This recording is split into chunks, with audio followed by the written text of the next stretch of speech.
Muito bem, voltamos a falar direto da página do Jornal Visão Espírita, no YouTube, no Facebook, para mais uma gota de Espiritismo, mais uma gota de O Livro dos Espíritos. Hoje nós vamos entrar no item A Vida e a Morte, no livro primeiro, no capítulo 4 de o Livro dos Espíritos, Princípio Vital.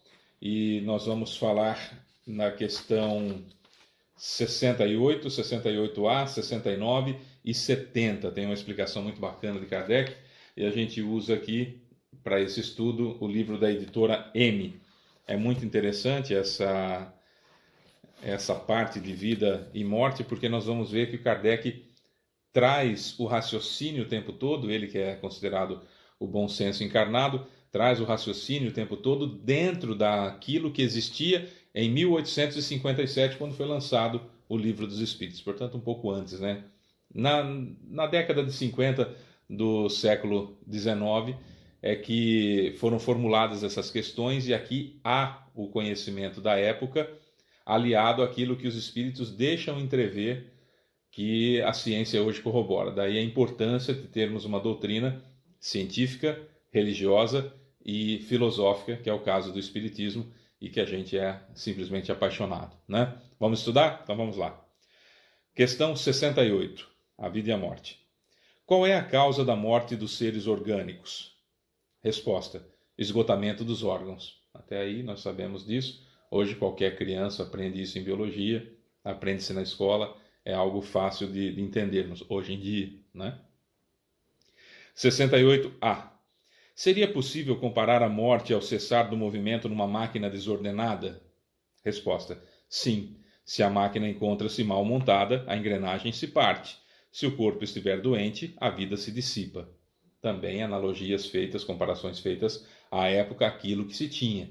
Hoje se tem muito mais condições de explicar a cessação da vida, a morte nos corpos orgânicos. Desde hoje já é possível verificar-se, por exemplo, a morte cerebral, e o corpo continua funcionando através dos aparelhos e tudo mais que o mantém naquela situação, né? Tem toda uma ideia que a gente conhece do fluido vital, do princípio vital que tem ali, enfim, que mantém o corpo funcionando mais alguns momentos, mesmo depois que o espírito sai do corpo, enfim, aquilo que a gente vai estudando e pincelando ao longo dos vídeos.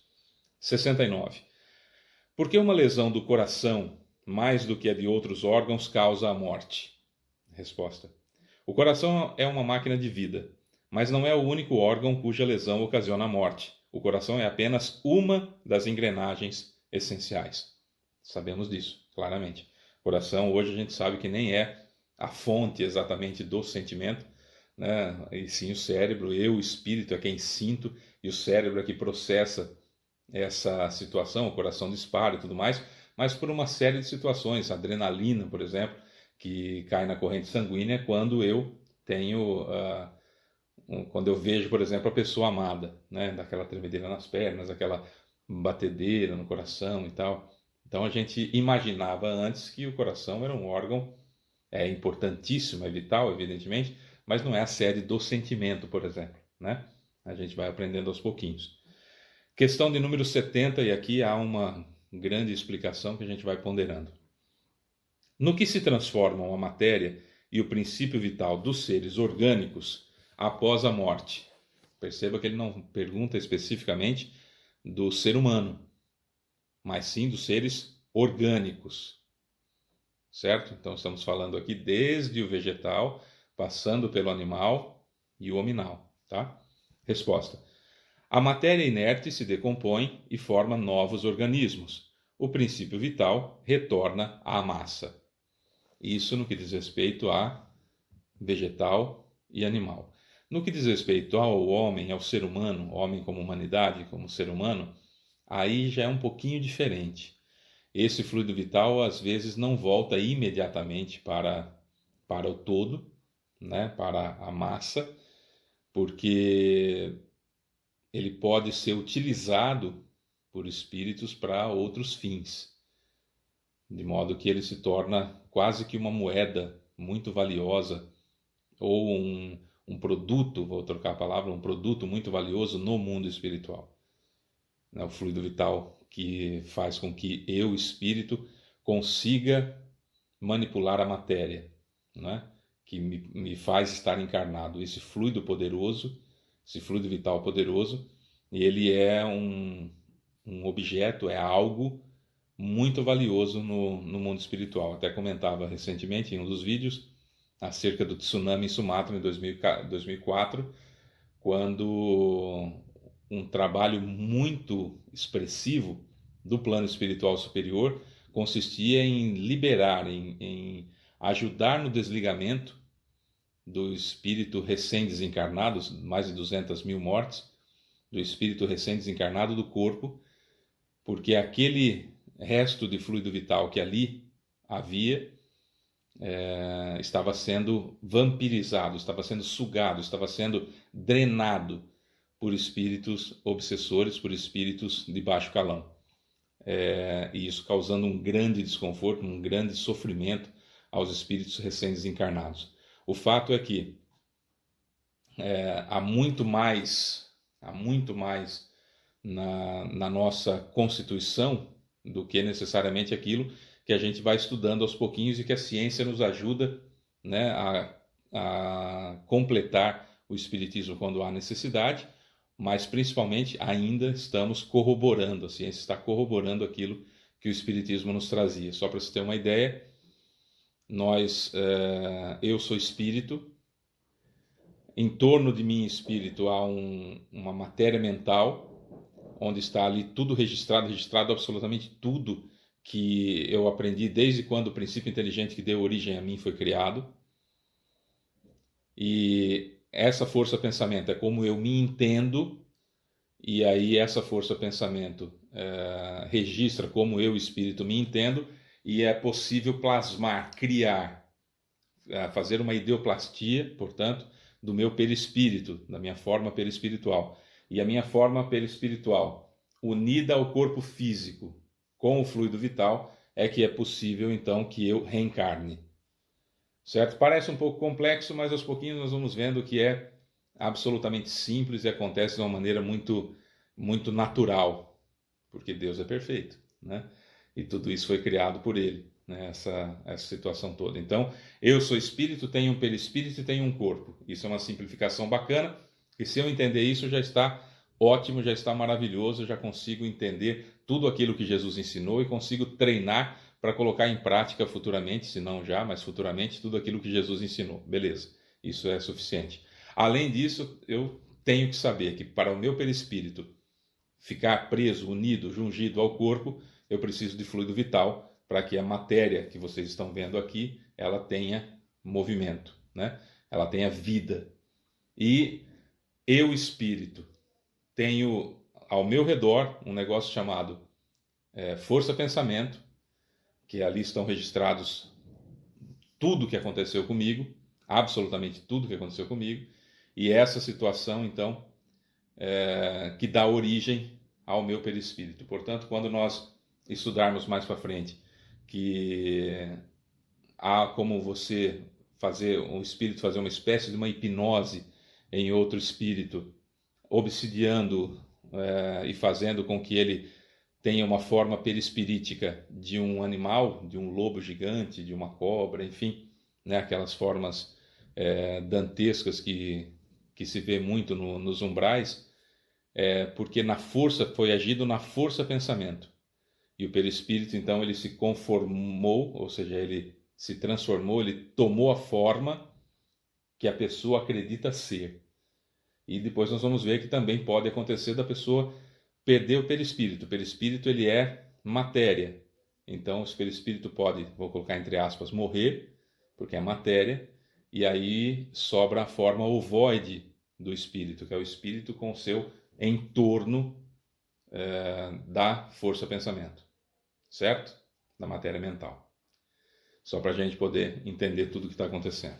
Agora vem as considerações de Kardec, a gente vai ver a grandeza e a beleza da inteligência desse ser em trazer para a gente o raciocínio, principalmente, né? Vamos lá. Com a morte do ser orgânico, os elementos que o formavam submetem-se a novas combinações, constituindo novos seres. Estes retiram da fonte universal o princípio da vida e da atividade, absorvendo-o e assimilando-o para devolvê-lo a essa fonte quando deixarem de existir. Os órgãos estão, por assim dizer, impregnados de fluido vital. Esse fluido dá a todas as partes do organismo uma atividade que lhes permite uma comunicação mútua no caso de determinadas lesões e restabelece funções momentaneamente suspensas. Mas quando os elementos essenciais ao funcionamento dos órgãos são destruídos ou profundamente alterados, o fluido vital é incapaz de transmitir-lhes o movimento da vida e o ser morre. Certo? Autoexplicativo. Os órgãos reagem mais ou menos necessariamente uns sobre os outros. É da harmonia de seu conjunto que resulta sua ação recíproca. Quando uma causa qualquer destrói essa harmonia, as funções dos órgãos cessam, como o movimento de um mecanismo cujas engrenagens essenciais encontram-se desordenadas, tal qual um relógio que se gasta com o tempo ou se desmonta por acidente e que a força motriz não tem como pôr em funcionamento. A falência dos órgãos, por exemplo, quando chega numa certa idade, dá a falência múltipla dos órgãos e a gente acaba morrendo. O corpo acaba morrendo porque a gente não morre. Mas não é só o coração. Aqui a explicação é nesse sentido, que tem o fígado, tem os rins, tem a medula, tem a perda do sangue, enfim, tem tantas e tantas coisas, problemas de estômago, de intestino, olha, cerebrais, tem tanta coisa que pode acontecer, né, que vai aos pouquinhos desagregando a matéria e o corpo então perece. Num aparelho elétrico, mais uma analogia, num aparelho elétrico temos uma imagem mais exata da vida e da morte.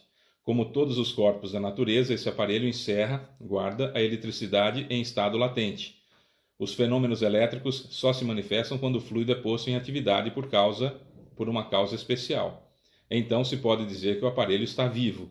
Ao cessar a causa da atividade, o fenômeno cessa. O aparelho retorna ao estado de inércia. Os corpos orgânicos seriam, assim, uma espécie de pilha ou aparelho elétrico nos quais a atividade do fluido produz o fenômeno da vida. O cessar dessa atividade ocasiona a morte. Hoje é mais fácil a gente falar, por exemplo, de um robô. Um robô não tem vida, né? Mas ele pode simular essa vida, ele pode se mexer, ele pode andar desde que tenha uma fonte de energia, que pode ser uma pilha, uma bateria ou ligado à energia elétrica, mas tem que ter uma fonte de energia.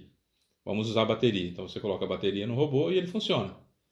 Quando acabar a bateria, ele para. Certo? E se ficar muito tempo sem essa bateria, muito tempo ali parado, ele desagrega-se. O corpo humano demora menos tempo para isso. Quando acaba o fluido vital, eu vou desencarnar. Não tem conversa. Acabou o fluido vital, eu desencarno. Também pode acontecer. E, aliás, é assim que a maioria das mortes acontecem. Por exemplo, morte por velhice, né, ou por tempo de vida. Eu vou vivendo, vou gastando meu fluido vital, tal. Acabou o fluido vital, morre. Hasta la vista. Volto para casa, volto para o plano espiritual e meu corpo desagrega-se. A quantidade de fluido vital não é absoluta em todos os seres orgânicos, não é igual em todo mundo. Varia de acordo com as espécies e não é constante num mesmo indivíduo nem em indivíduos da mesma espécie. Há os que estão, por assim dizer, saturados de fluido vital, enquanto outros o possuem apenas em quantidade suficiente para viver. Eis porque alguns têm uma vida mais ativa, mais tenaz e, de certa forma, superabundante. Se nós trouxermos isso para o mundo vegetal, nós vamos ver que, evidentemente, uma árvore tem muito mais fluido vital, uma árvore centenária tem muito mais fluido vital do que um alface. Certo? Isso é uma coisa óbvia, né? O cacto tem muito mais fluido vital do que uma rosa. Você corta um cacto e corta uma rosa e deixa para você ver quando o corpo de um se desagrega e quando o corpo de outro se desagrega. Tá?